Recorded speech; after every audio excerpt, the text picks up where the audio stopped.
What's up everyone? So it's Maka Day today. Ito na ang aming day 2 ng aming taping. My name is Bryce pala, Bryce Eusebio. Explain ko lang din sa inyo. Wow, ganda na lighting dito. Ayun oh. Yan ang school namin. MacArthur Academy. Anyway, yun nga. Explain ko yung role ko dito. I'll be playing Bryce Hernandez naman ang pangalan. Si Bryce ay farmer. Magaling siya sa mga plants, ganun. Tapos, he's kind.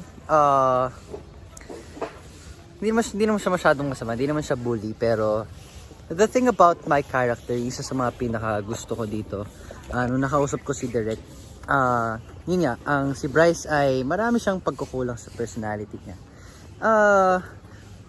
Yun yung nakaka-excite para sa role ko kasi marami siyang pagkukulang pero feeling ko marami din makaka-relate dito kasi di ba tayo bilang mga tao, marami din naman tayong insecurities, marami tayong what do you call this? Yun nga, mga pagkukulang sa sarili na gusto natin i-fulfill, na gusto natin mag-improve. And ganun din si Bryce. So hindi siya naiiba sa ating lahat.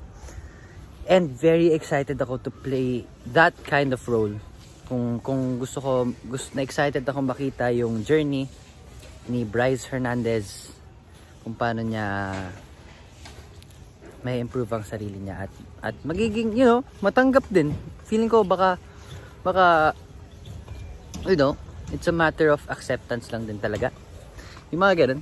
Pero yun, abangan natin guys kasi sobrang ganda ng character dynamics naming lahat. May iba-iba kaming sa characters namin mga personal struggles, may iba-iba kaming colors, may iba-iba kaming lightness, 'di ba? So yun, masyado na ako madaldal, baka masyado na matagal tong video na to, so I'm gonna have to say goodbye and I'll see you sa next kong small talk with you guys. So, panoorin niyo po ang Maka. Malapit na po yan. Or, baka pag pinalabas to, nag-show ng Maka, abangan po natin ang storya ng Maka. Ang storya ng bawat characters dito.